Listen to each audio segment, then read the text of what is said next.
Okay, so welcome to Applied Linear Algebra.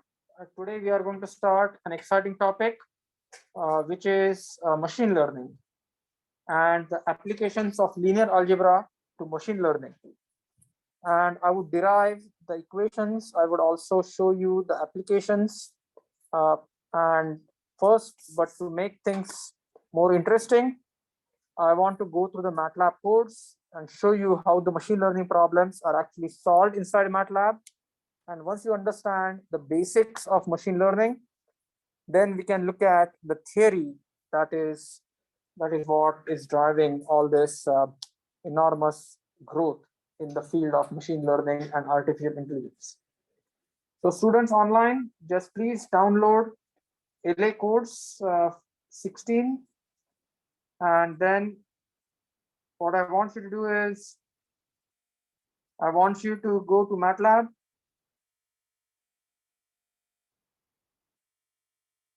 I want you to go to MATLAB and then look at the codes. So if you open the MATLAB, then there is going to be the code lecture 15 codes.m. Everyone able to open this code? Okay, now then what you need to do is you need to change the directory. So, okay, all right. Okay, cool. All codes are running. Very good. So let's understand the problem related to machine learning. So in machine learning, primarily, there are two types of machine learning approaches. One is called as supervised learning, and second one is called as unsupervised learning. And I know that most of you have had some exposure to the concepts in machine learning. So let me ask this question. Have you heard this word supervised learning and unsupervised learning? Can someone tell me what is a supervised learning and what is an unsupervised learning?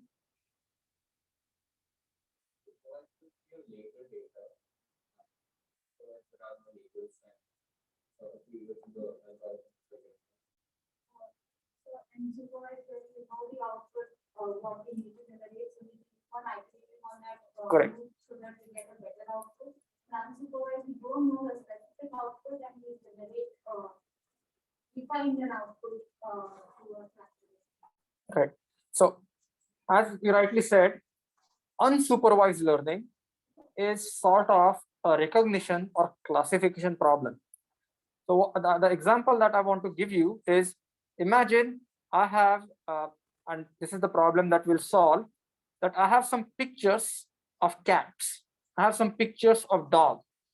And what I want to do is, if the problem is sort of, if the problem is defined as unsupervised learning, what I want to do is, I want to classify the pictures that are self-similar. So for an example, the logical explanation would be, hey, cat pictures, they may be similar to each other, so let's classify them together. Dog pictures, they may be same to each other, so let's classify those together. So what we are trying to find is, we are trying to classify the problem. So you are gonna, based on the features, and basically the features could be maybe the triangular shaped ears, or maybe whiskers, or maybe circular shape, and so on. In the case of supervised learning, what you have is, you have labels. Yes, you have labels. What do I mean by labels? That means I'm gonna say, if it's a cat, then a human would look at all those pictures and say, hey, this is a cat, this is a cat, this is a cat, this is a cat. So I'm gonna assign them 1. And then a human is gonna look at, this is a dog, this is the dog, this is the dog, and going to assign maybe -1. And then treat problem like, if I provide an unknown picture, a picture that has not, the human has not seen, based on these data labels on the, so hundreds of cats and hundreds of dogs, the algorithm should be able to tell me whether this is a cat or this is a dog.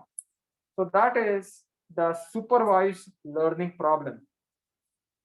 Now, what is happening is there are many algorithms, and the machine learning is not new.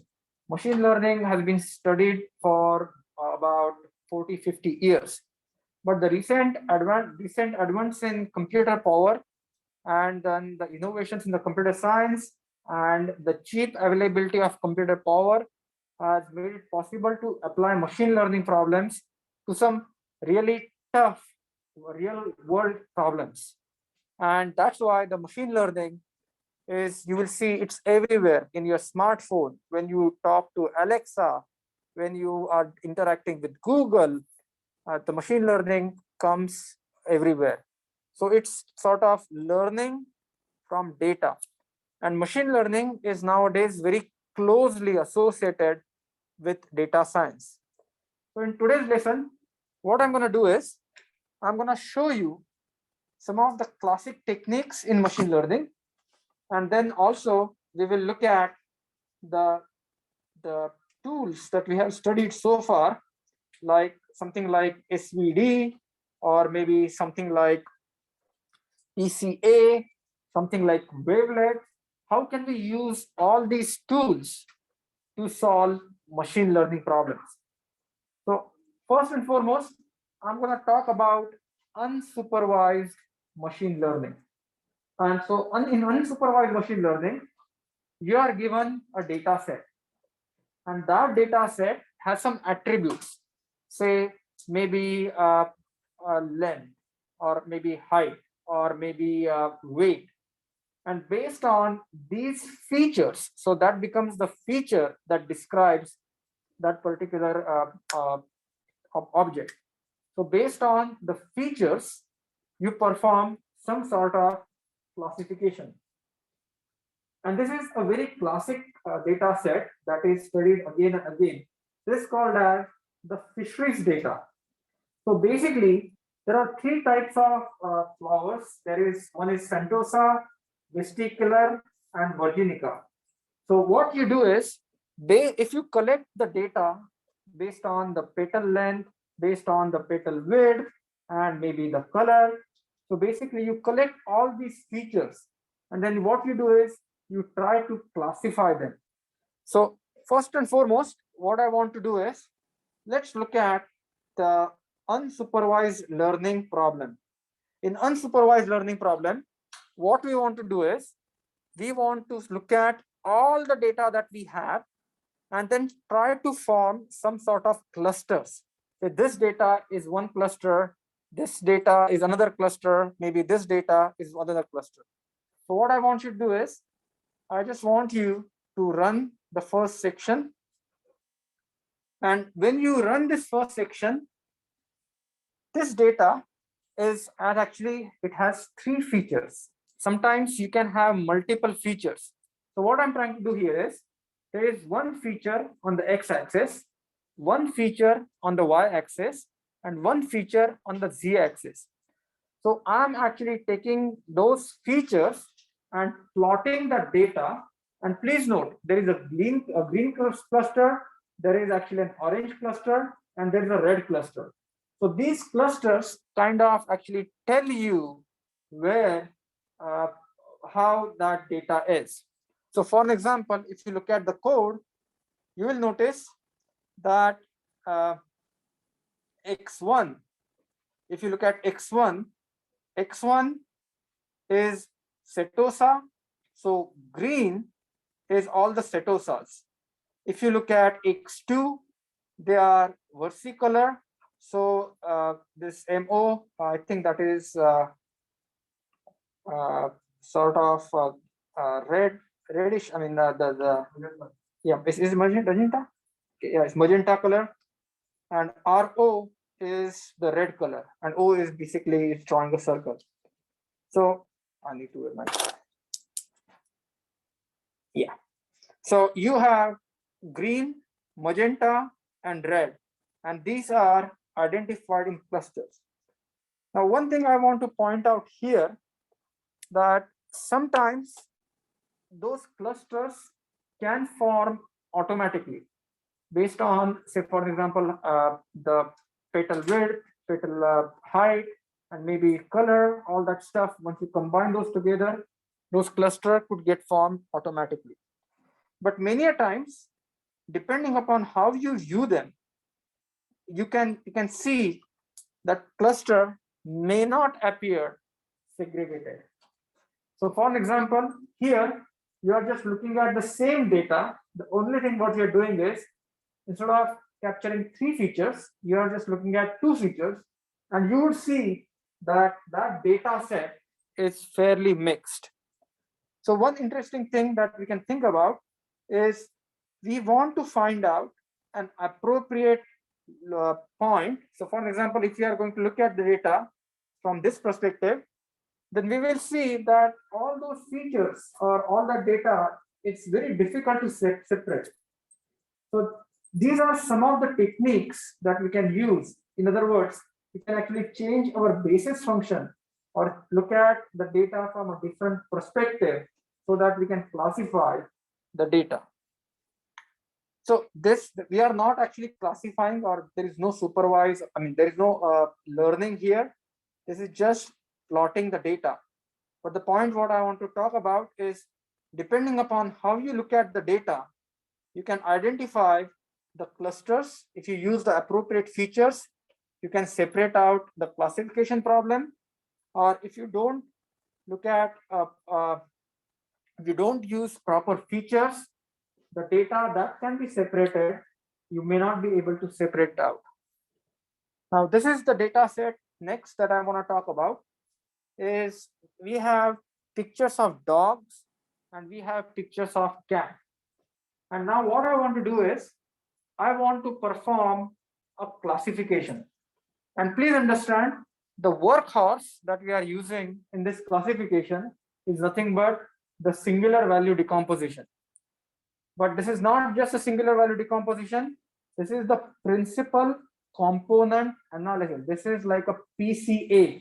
Notice, CD is the data, that combination of the dog data and mat data. We are subtracting the mean, and then we are performing an economy SVD. So what we are doing is, we are performing principal component analysis. Remember principal component analysis? So we are going to use principal component analysis to perform this classification. So if you go down, what I want you to do is, I want you to run this section, and then you will realize, so depending upon what type of basis functions that you choose, you will have good or bad classification.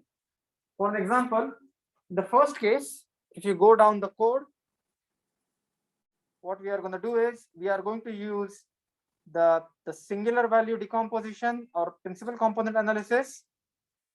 So just highlight, and then later we are going to do the wavelet. So let's run this code step by step. So first, just run figure 3.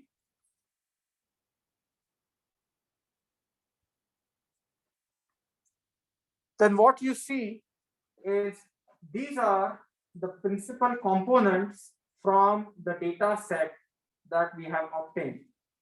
And the most important component in the cat data set is shown over here. If you look at, so let me explain. If you look at the first row, those are the first principal components of the cat data set. Bottom row, they are the first 2 principal components from the dog data set. So what we did, we created the whole matrix, we did the SVD, and then we actually ran that to those the code where we then finally plotted the heat map. Can you observe that for the cats, the most predominant feature is the triangular shaped ears. So in the first and the second principal component, that is sort of the characteristics of the cat. So if you have a picture of a cat, then most likely the triangular shaped ears are going to be the predominant feature that would help us classify whether this is cat or is dog. If you look at the dog, so the first principal component and the second principal component, you will see sort of a round shape and the big eyes. So that is sort of the principal component of dog. And then you can see the second principal component of dog. So what I did, we did the SVD, and from that SVD, we actually plotted the first and the second principal component of cat data, and first and second principal component of the dog data. Yeah. So that heat map, Mhm. the white spots, what do they mean? So The white spot is called? heat map, white spots, what do they mean? Yeah, So here they indicate a term. Actually, you can actually click on it, and that will tell you that it's actually sort of a tensor x, y, and z. So if you click on that white spot, it will actually show you that the corresponding elevation, the z value, is 0. You can actually click, and then it will show you the different values of x and y's. So it shows you basically it is the intensity of these x, y, and z. So that is what is plotted. Professor, like as the color turns into whiter shade, like is it indicate that it is the predominant feature, or So it just basically it's just easier to visualize. So now if you can turn the heat map off, actually the color map, you can actually turn the color map off. You will see, but you won't be able to what the facial features that correspond to that principal component will not be that apparent. So you are welcome to try change the color map to hot. Let's take it out, change P color. You can take it out, and then you will see. And let's do that for a second. Yeah. He's asking about the heat map. It goes from dark to white, right? Yeah. The most prominent features are technically white because Most prominent features are technically white. they know. It seems to be that Okay. that the heat map, the hottest regions are the white regions. So basically, my understanding is that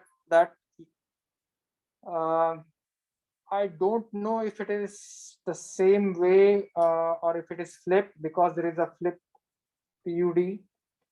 But what I would say is heat map is showing you the relative intensity. That is how I interpret the heat map. So if your black is the lowest intensity and the whitest is the biggest intensity, then basically that is sort of interpolating in between. So, but I do not know in this particular case if it is going from black to white or white to black. either way, either way. So from just by clicking the SVD values, it seems to be that it is going from black to white. If you click the values of black, Okay. That and white. Yeah. Okay. Let me see. X value. So X23, Y10. So X2. Okay. Yeah. You are right. No. The first one, the cat first, which is just click in the white area. Okay. 18 and the black area. So I think the X value is yeah, that's why I didn't want to comment on that. Anyway, but that's okay. So there was a comment online. you were saying that it is just color coded representation of data, right? Yeah, we agree on that. Just that what color means what. I don't know. If you find out, let me know. So yeah, you can even change the color map. That's what I thought. You can change the color map. So next thing what I want to talk about is if you look at the way the SVD is working. So next thing is I want you to highlight this code and evaluate this code. So this actually is representing that how the singular values are decreasing on the cat versus dog data. So these are the first three principal components of the cat and dog data, and I'm looking at the drop in the SVD. So basically this is the PCA axis 1, PCA axis 2, PCA axis 3, and what I'm doing is I'm taking that cat data and dog data and plotting those on those individual PCA components. And then I see that the singular values are decreasing all the way from 0.06 all the way to a very small value, which is close to 0.0003. Now, so what I did here is I looked at the data, found out that data was a sort of a pictorial data. So it was like a matrix. Then I performed the principal component analysis and used the first three principal component analysis for classification. Please note, this is not a supervised learning problem. This is an unsupervised learning problem. But what I want to do is, I want to cluster the cat data together. I want to cluster the dog data together. And that's what has happened over here. That's what has happened over here. As you can see, the green data and the magenta data. So basically, those are separated because the dogs and cats, they are separated based on the first three principal components. Now, the question is, can we do better? And that is where the wavelet decomposition comes in the picture. So the next question is, can I do the exact same thing using the wavelet transformation? And for that, what I'm going to do is, there is a code, a MATLAB code, which is called DC wavelet, that actually finds out the wavelet transform of the dog data, wavelet transform of the cat data, and that is over here.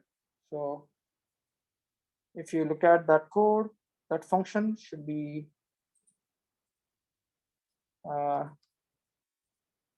in the same directory, LA5 codes. And now what I want you to do is, I want you to highlight this and we can actually look at this data step by step. So wavelet first. Now what I'm going to do is, I'm going to perform the singular value decomposition on this wavelet transform data. So you will notice that the first modes that I obtained, they are significantly different.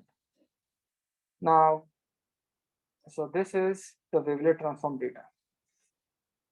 Now, what this difference is?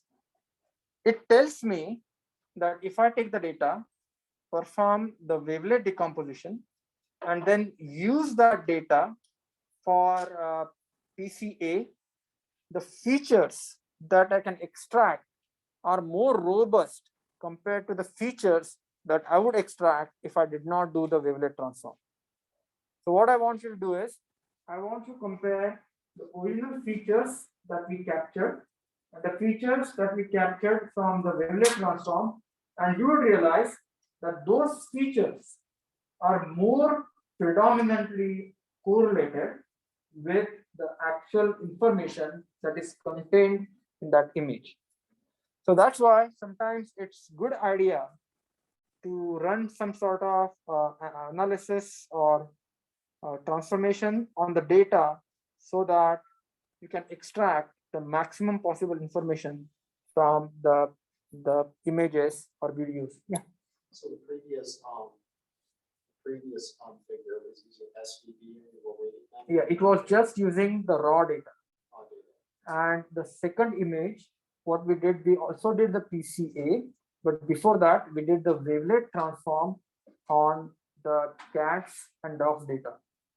So what happened was, if you compare the principal components that you got just from the raw data and the principal components that you got from after the wavelet transformation, you would notice that the wavelet transform PCA components are more correlated. In other words, they capture more features or more information from the set of data.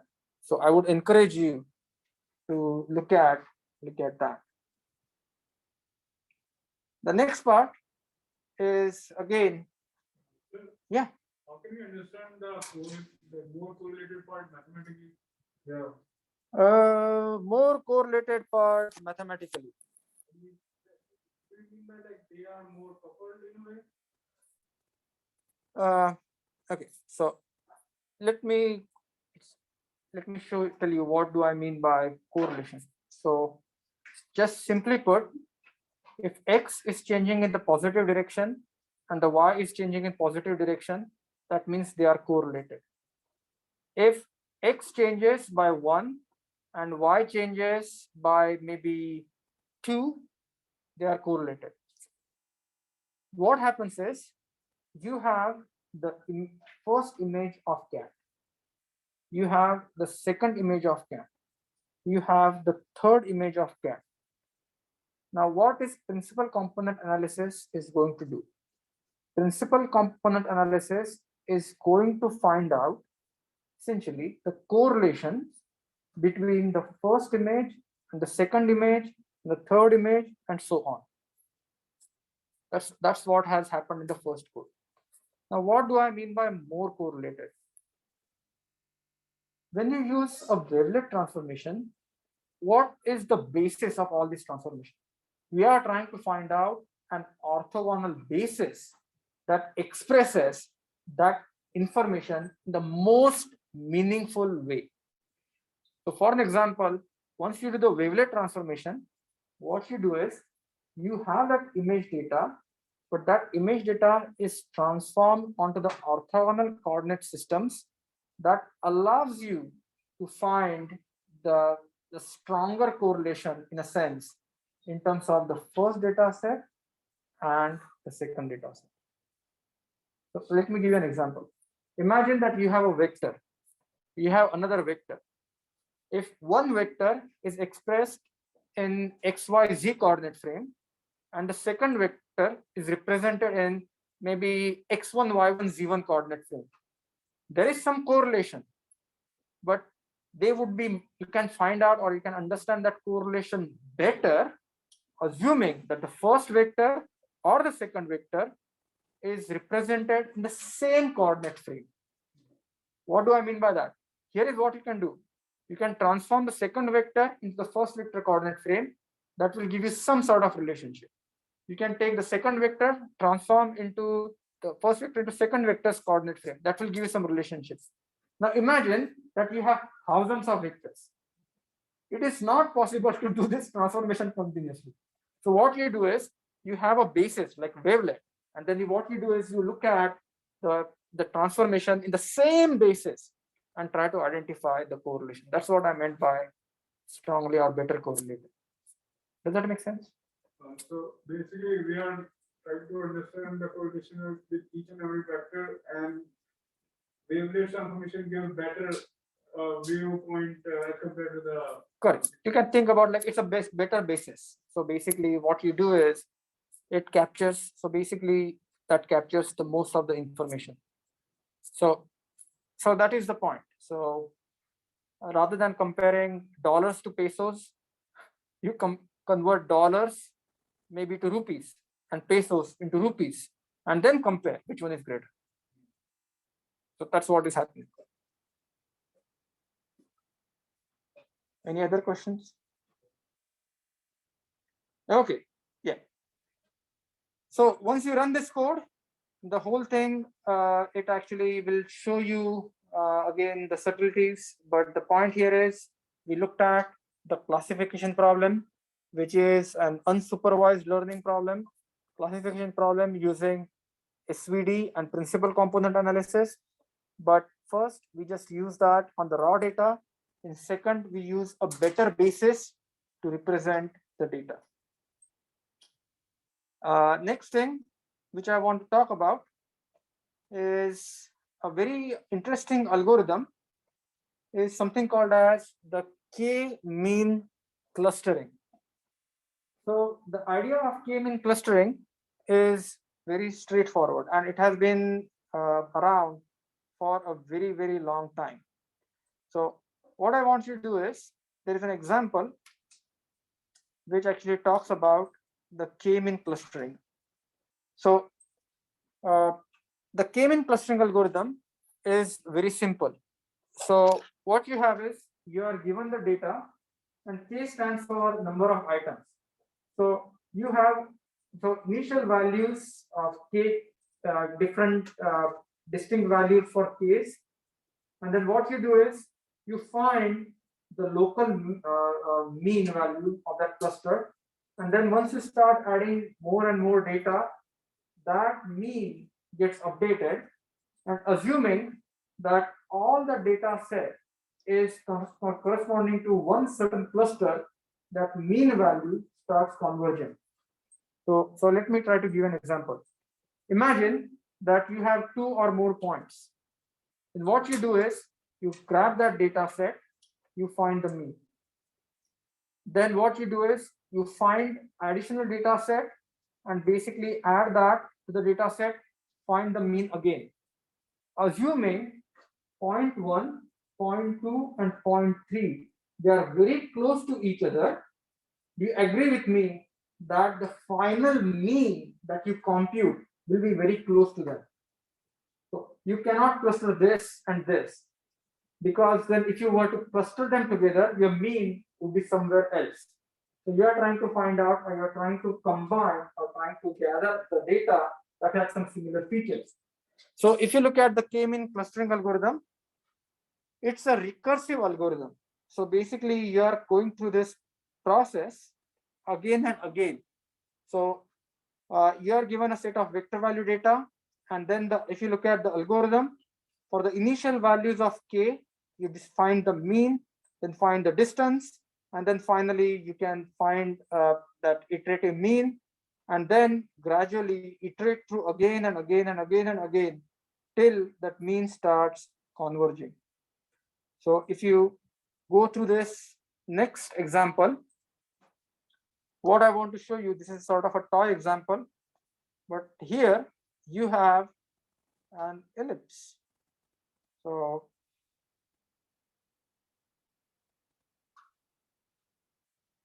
if you look at this ellipse, you will try to see where the plot is. So it should actually show you the plot. And then there is the second ellipse, which is over here. And then you can rotate the third ellipse, a second ellipse, and then you will notice, let me actually clear all.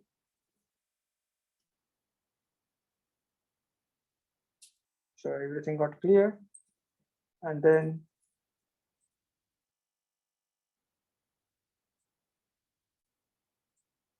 you can actually run this.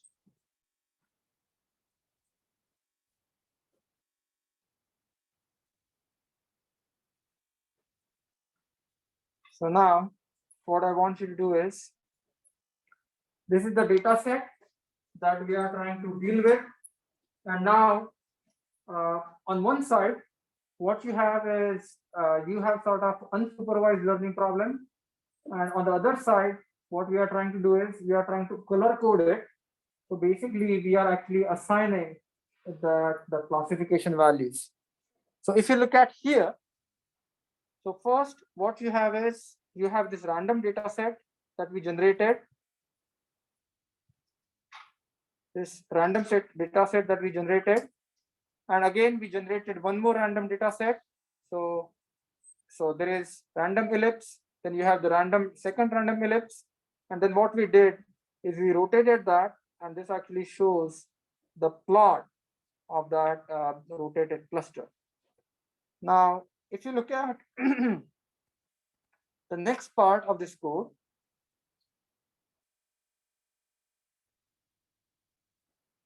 this is a very classic problem when you talk about the clustering, because if you look at the way these two clusters are overlapping on each other, it's very difficult to separate those out. You cannot actually separate these two clusters because one cluster is sort of overlapping on the other cluster, and in the second figure, the second cluster is inside the first cluster. So what do we do in that case? So in that case, what you can do is you can run this k-means algorithm, and you would notice that you would be able to classify the clusters very easily. So you can run the second figure. So that is how it works. So you start with some initial guess that is shown by the black points, and then gradually you start moving next to those black points, and then actually start updating the k-means, and then basically you can see that you have a distinctive difference. So that is shown in figure 2. Next part, which I want to talk about. Yeah. Yeah, tell me.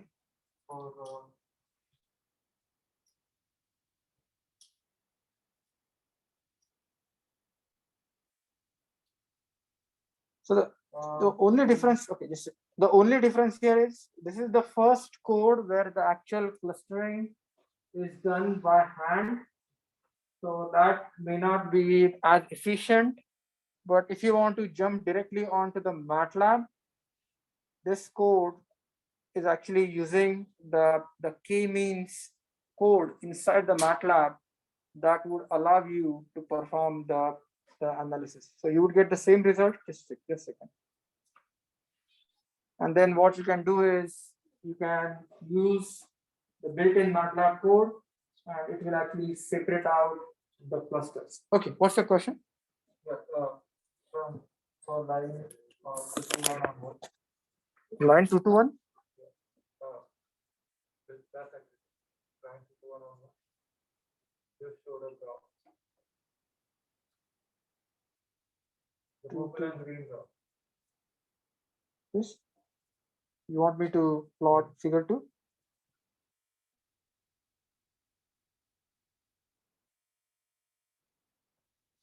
Let me actually.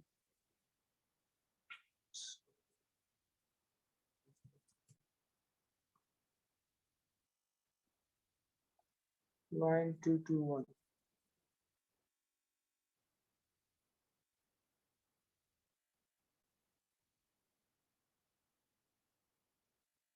Yeah, tell me, what do you want me to do? This whole section? Run section? So the top is that the same data set just with different from different perspectives? Like Yes. that's the same data set. How does that work? I don't understand. How can you have Which data set are you talking about? I mean, the pink and this is not cats and dogs data set. Is Sorry? it? This is not the cats and dogs data set. Did you Yeah, say? but it is just one data set, right? No, hold on, just a second. No, I'm not talking about the cat and dog. It is like one data set. So one data set, basically in one case, it's on side of each other, and in second case, it's basically moved so that the second data set is inside the first data set. How does that happen? I just wanted to show you that if you have a data set like that, then you cannot directly classify. Can I answer? Yeah, go ahead. In the first data set, we are basically plotting the data in a 2D dimension. Just imagine it's an x-axis and a y-axis. Now for the next data set, what we can do is we can project it to a third dimension, due to which the whole data set would look as a classified two different ones. Sure, that's what I understood, but the problem with here is that if you have something that is like that, the top project, whatever, top view, it wouldn't be, So we wouldn't be basically like that. actually should utilize the supported term machines in which we divide it with a plane rather than a line. Yeah, so you do use the hyperplane. That is coming next. Yeah, I did not follow that. Okay, so so okay. This is mostly I want to talk about the applications. So what the point that I'm trying to make and what she said is absolutely correct. Depending upon the classification problem that you are trying to solve, one algorithm may not work. You have to try different types of algorithms. So I understand that, I'm sorry to interrupt you, but the question is that is this one data set or two data sets? What are we looking at? So basically, these are the two data sets, That's but what that we are do. clustered together. But the way they are clustered together, in certain case, we can separate them out. In certain case, we cannot separate them out. And the reason for that is not they are not separatable. Perhaps the technique or the tools that we are using may not be able to separate out those two data sets, or may not be able to separate out those two clusters. That is the problem. Can add something to it. And to be honest with you, I'm not a machine learning expert. I mostly use machine learning. So, and basically, I actually try to relate machine learning with linear algebra. But if you have any additional comments or suggestions, you are welcome to add that to the discussion. Any comments from the online students? So they sometimes have very good comments. So first of all, the top code is the nice implementation of k-means, and the bottom code is nothing but the sophisticated implementation of the MATLAB.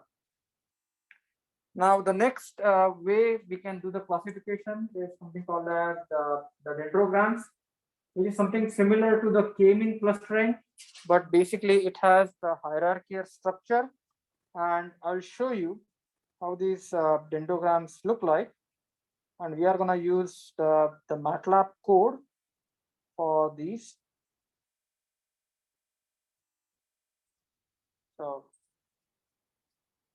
So this is how the dendrogram looks like.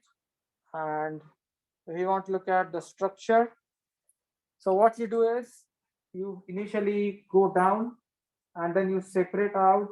Then basically again, you go down that path and then separate out, go down that path, separate out. And finally, what you have is you have this sort of a dendrogram structure. And then the idea is, how do you do the classification? To do the classification, basically, you plot this. You plot the histogram. And then what you have is, you have a threshold boundary. And on top of boundary or on the bottom of the boundary, that shows you the classification. So for an example, 50 is the mean. If the data set or if the data is falling behind under 50, that is belonging to one cluster. If the data is going above 50, that belongs to the other cluster. But the only issue you would see that there is some data set that is, even though it's on the left, it's crossing the boundary. So basically that is sort of a little bit of misclassification. And that's what is dendrogram all about. But you are welcome to use this MATLAB command which is called as dendrograms, and then it will actually, you can use that for classification. The next part is basically the GMM, which is called the Gaussian mixture model. And the advantage of Gaussian mixture model is you can assume the variance in the data. So data could have some means, data could have some variance, and basically the Gaussian mixture model would allow you to perform the classification when there is variance in the data. So the next code which I want to talk about is we are using a GMM model. So we are using fit GM distance, and we are running that on the cat and dog data. So if you run this section, you would see that again the same data set is the cat and dog data set, but now we are using the Gaussian mixture model for classification rather than the PCA or the other technique that we looked at. And the advantage of GMM, the Gaussian mixture model, is it can account for the mean and the variance of the data. So next part. And AIC scores are basically the scores that allow fidelity of the Gaussian mixture model. The next part is the linear discriminator analysis. And again, the idea is we have to find out the projection that maximizes the sort of the differences between two clusters, but it sort of minimizes the similarity inside one cluster. So what essentially does linear discriminator analysis is going to find out a discriminator line. That's why it's a linear. And what it will try to do is it will try to separate out those two clusters in such a way that the objects belonging to the same cluster will be together. So if you run this code, you can see, so let me close this. Yeah. So you can see, you can run this section, and then you will see the same cat and dog data, and then you will see these clusters. So actually one part is not being plotted. So again, what you can do is you can go through the code and you are actually creating the whole matrix with dog and cat data. This is the wavelet transform data. Then what you're doing is you're splitting the data into the data for training and data for validation. And then what you do is you run the classifier, and then finally you can actually plot the results. So that is what is actually happening in this code. The same thing. Let me see here.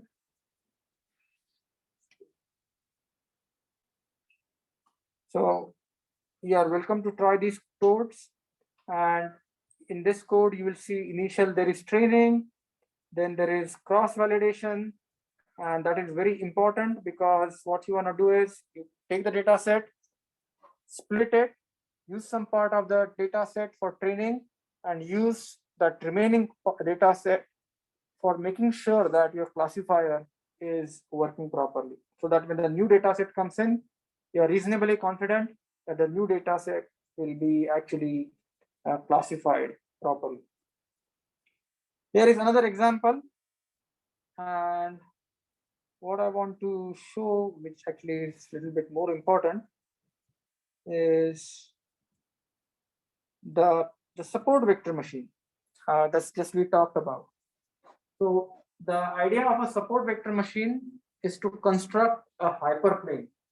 And for this, again, what we have is we have a data set, and then what we have this random set of data. And what we are going to do is I'm going to construct the data set here. So run this section.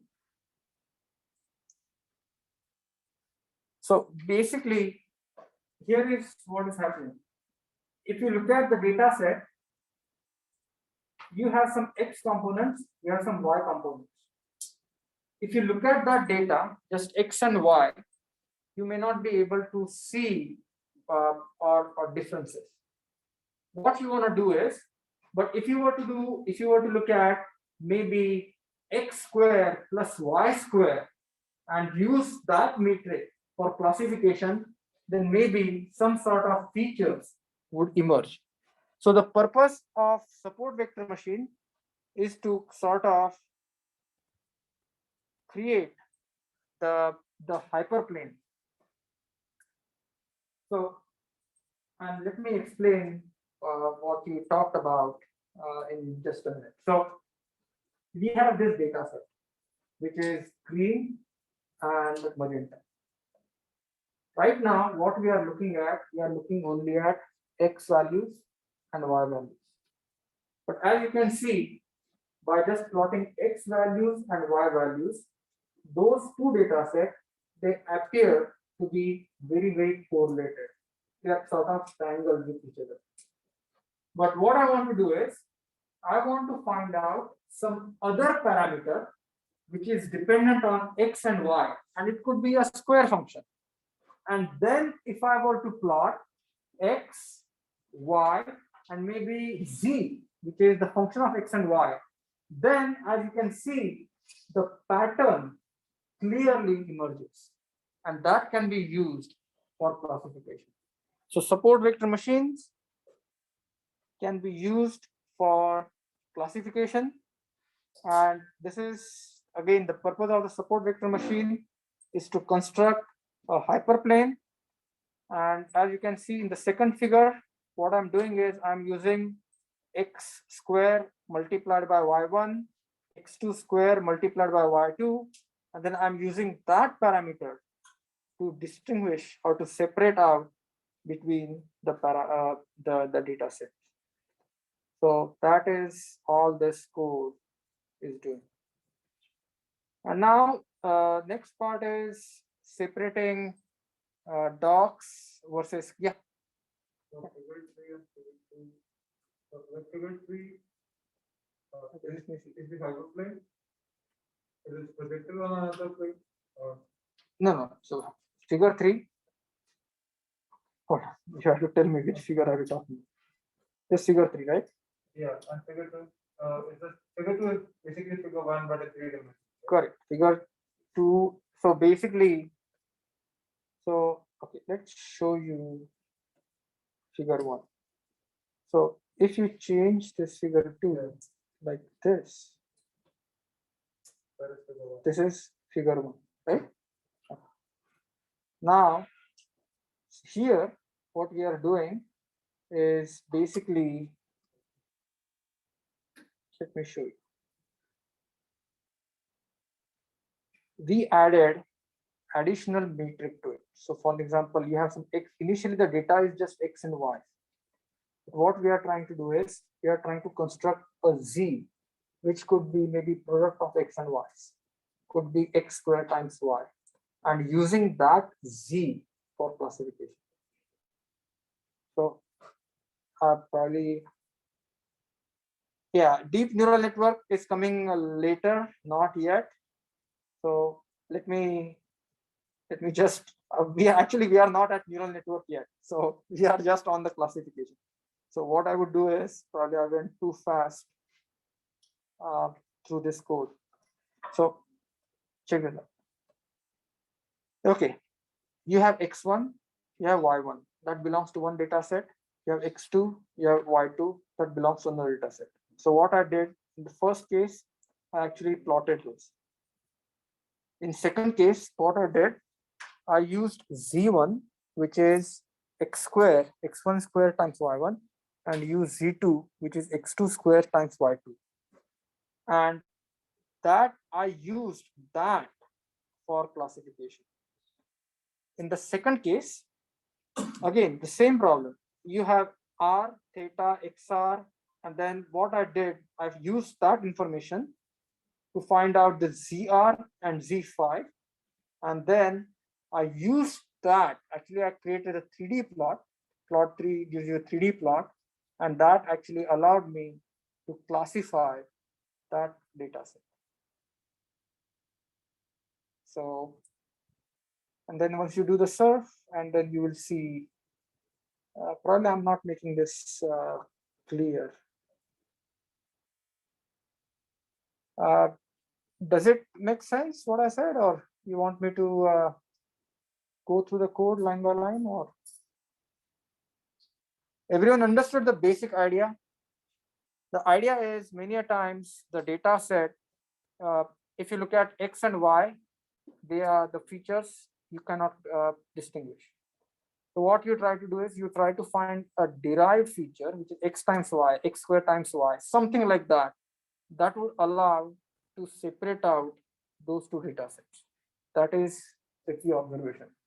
So this data set that we are talking about, okay, this is the data set problem we talked about earlier. Say for an example, we had this thing. We have this data set. Okay, I don't think I explained this problem properly. So we had this guy, and we wanted to classify, we want to find out, separate out the green and magenta.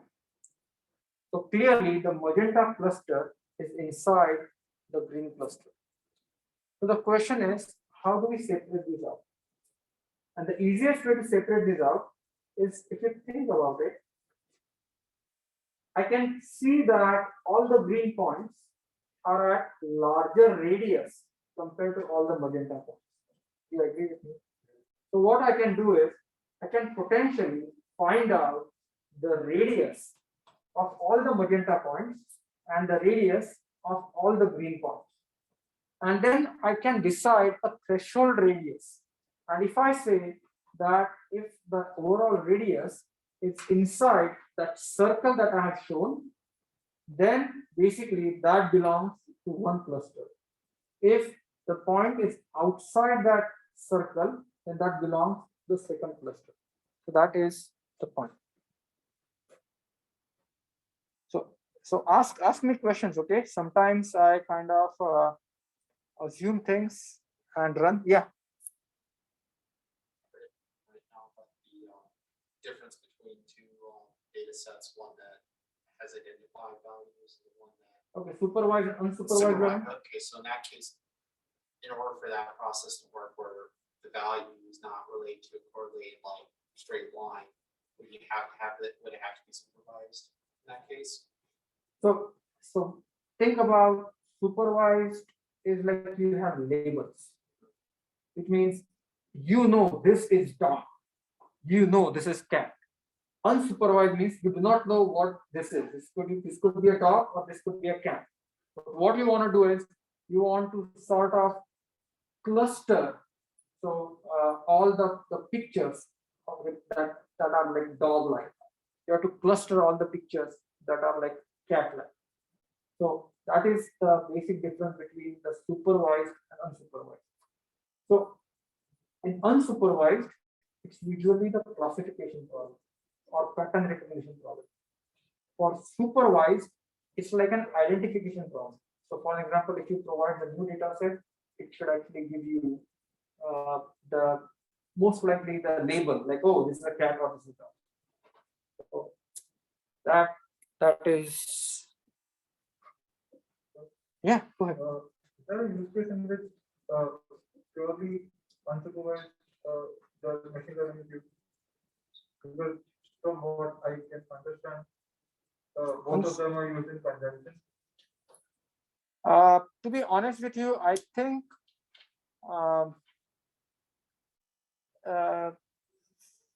first and foremost, maybe you can use them in conjunction, but right now, let me see. I know that there are use cases that fall under unsupervised learning. Say, let me think about it. So in robotics, probably the supervised unsupervised learning problem is you have the problem is whether something is an obstacle or not. Okay, so that is unsupervised problem. So you have a robot, and you want to train the robot in such a way that if it's an obstacle, that robot would avoid. If it is not an obstacle, the robot would collide. You are not interested in identifying what type of obstacle that is, whether that's a block or a human being or anything. So that is actually an unsupervised problem, because you don't know what type of obstacle that is. You only want to classify whether it is similar to the obstacles that I have seen in the past. So that, but then imagine a case that you want to identify whether that's a ball or that's a box or that's something else, then that becomes the supervised learning problem. Does that make sense? Any other questions? Ask away. If you have any questions, I may not know the answers, but I will definitely try. Okay, the next thing is the decision trees. So decision tree is again a hierarchical construct that looks at optimal way of classifying.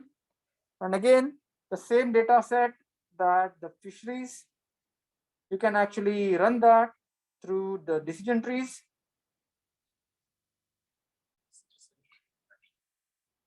Yeah, that data set is inside the MATLAB. And then what you can do is,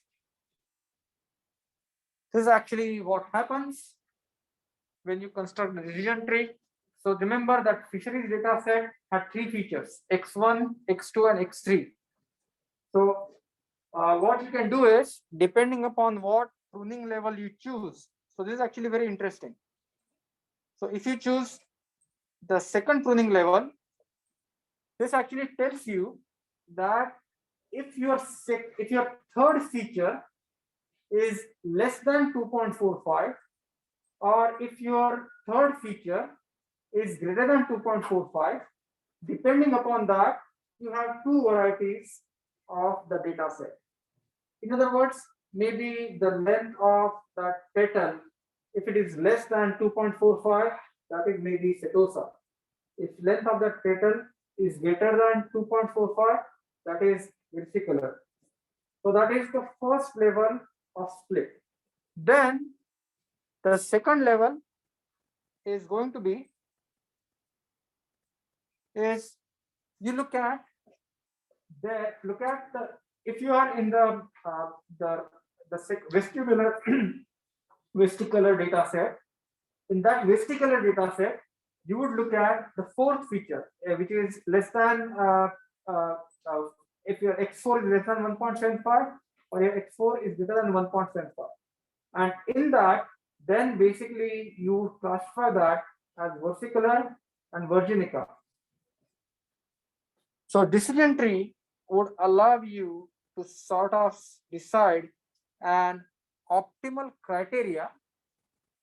So basically you can follow the decision tree. Now the data can flow in, and depending upon where the data set is, it will automatically be classified. So think about it like sort of a waterfall and falling into various buckets, depending upon the classification part. Yeah. Oh, dendrogram. Dendrogram is different. Okay. So basically, yeah, in dendrogram, what you actually try to do is you try to find out. Yeah, in dendrogram, what you do is you try to find out the distances between each other. So you can use either Euclidean distance, you can use the square Euclidean distance, you can use Manhattan, you can use maximum, or you can use Mahanubanis. So, but here, that is purely based on the decision, the feature based on the decision criteria.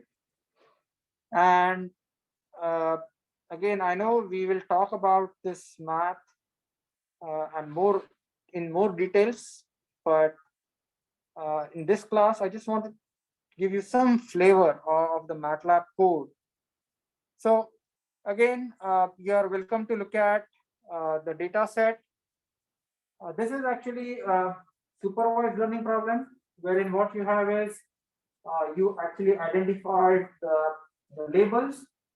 You have, I think, cats are defined as 1 and dogs are defined as -1. Yeah, actually no, the dogs are defined as 1 and cats are defined as -1. So those are actually the labels. So you are welcome to run this code, and then you will realize that you can actually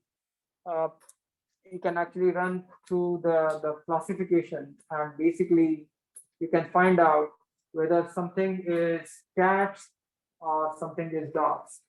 And in case if you are wondering what is this x2 and x4, those are nothing but the principal components of the image that we identified. So right now what it's using is, it's using the fourth principal component and it is using the second principal component. So it's finding some sort of a norm, and then if that is less than, if x2, the feature is less than this, that is where the classification occurs. And if you run through that, there is census data. Then again, there are splitting procedures for fisheries and so on. I would encourage you to run through this code, and please try to run this code line by line, and that will make you familiar with the MATLAB syntax and MATLAB code. So the key takeaway from today's lesson is you can have a supervised and unsupervised learning, and depending upon the way the data is presented, you have to use different types of algorithms. And MATLAB, we don't try to reinvent the wheel, but MATLAB has those algorithms implemented. You just use those algorithms to do the supervised and unsupervised learning problems. I'm gonna stop here, and I would be happy to answer any questions you may have. Let's see if there's a comment. Assignment 5 is due on October 26th. Which is assignment 5? What is in assignment 5? Is that a MATLAB assignment, or is that a problem based? Problem based assignment, actually I need to discuss that in class. So most likely, let me see.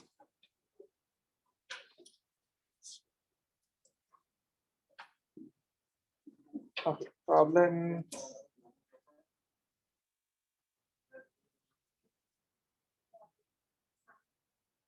Okay, yeah. So basically what I would do is I would extend this because I want to discuss these problems in class. So I would maybe number 4. Yeah, so so assignment number 5 will be due on November 4th. But please try to understand one thing. Assignment number 6, I believe, is looking at the MATLAB codes. So please don't wait. Finish this assignment. Okay. Assignment 6, which actually you have to look at optimization and statistical methods, and then assignment number 7 is also related MATLAB and machine learning. So please do these. Okay. Unfortunately, I don't have office hours today, but if you have any questions related to assignment 4, I will be happy to answer right now. I can, if you want, I can unmute you, and you're welcome to ask me questions.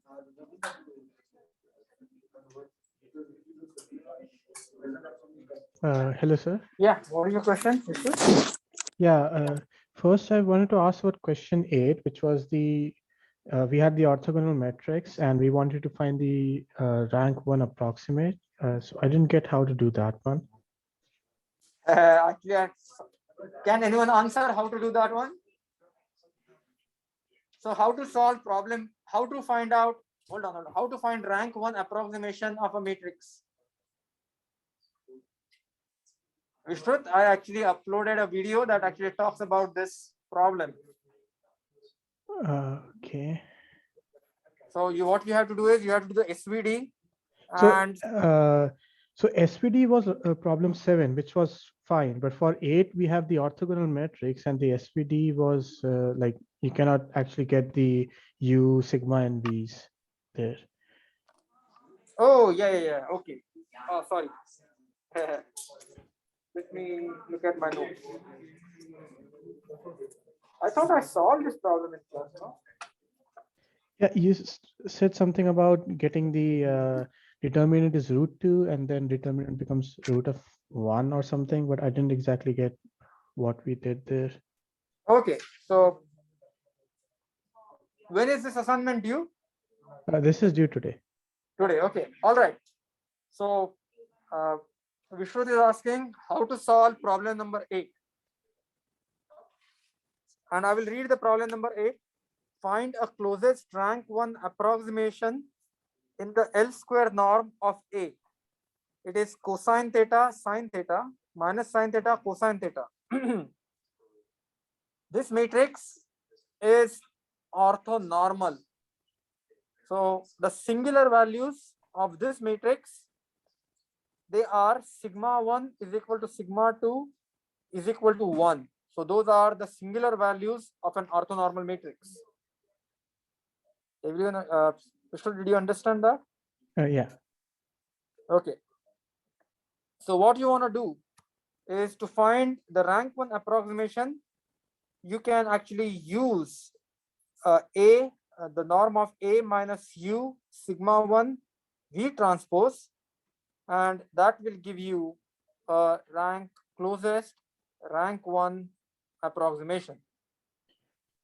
So we have sigma, but how do we get U and V here? Sure. U is going to be cosine theta sine theta, and just try to split A is equal to a U matrix multiplied by an identity matrix multiplied by the V transpose. How would you split that into U, V? So you see what I'm saying? Sigma is identity matrix. Do you agree with me? Yeah. Okay. Now A is cosine theta sine theta minus sine theta cosine theta. Now you need to split that matrix in such a way that you have a U matrix, sigma matrix, and V transpose. You see what I'm saying?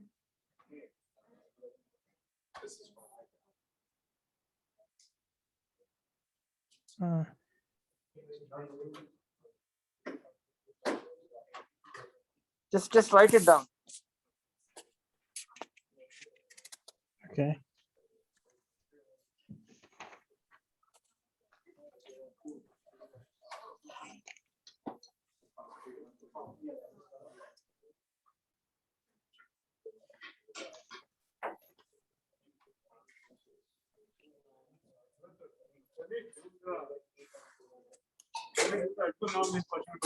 Yeah.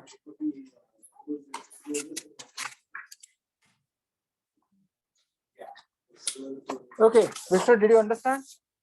Or no? Coming to that sine cos problem, which is This? yeah. So for that, we could directly use this Fronius norm. Yeah, you can throw it on directly. That's what. Because as per the textbook, it said that orthonormal vector doesn't work with this L2 norms like Euclidean. Correct. Yes. And so, Professor, like, coming to this also, like if we directly use MATLAB of norm, You can use MATLAB directly.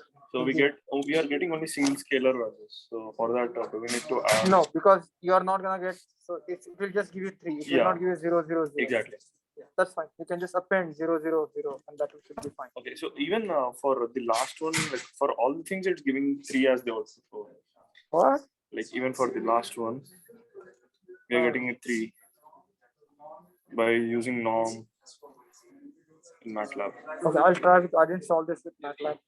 So I just used the equation that is given in the textbook. Okay. But I'll see what answer we get from MATLAB. So that's the only thing we have to figure out.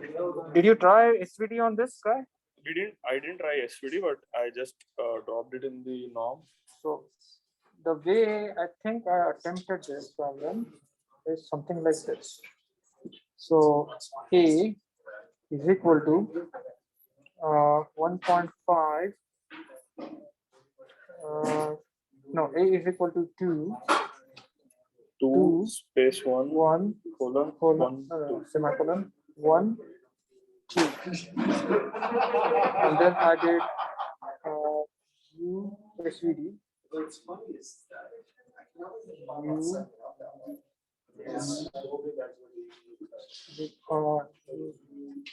So what is the help? It's UV USV. Oh, US. U. Yes. Equal to SVD of Okay. So then what I did is I just took this guy, okay. then I just took this guy, and I used the transpose of this guy. So usually what we got to know, like if even if you're using the norm function in MATLAB, it gives the max of SVD. It gives max. Okay, let me see what I didn't solve it. The norm of, You see what I did, right? Yeah. Okay. So this is how I found the rank 1 approximation.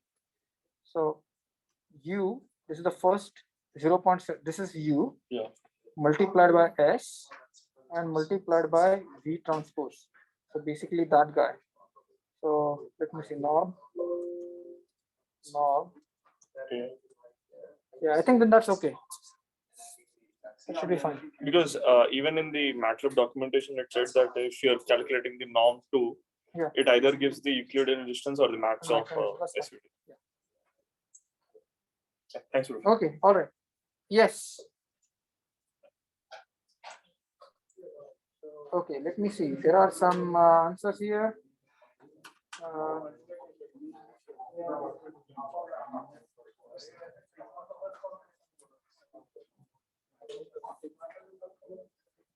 Okay, I'm gonna stop here, and I will see you on Thursday.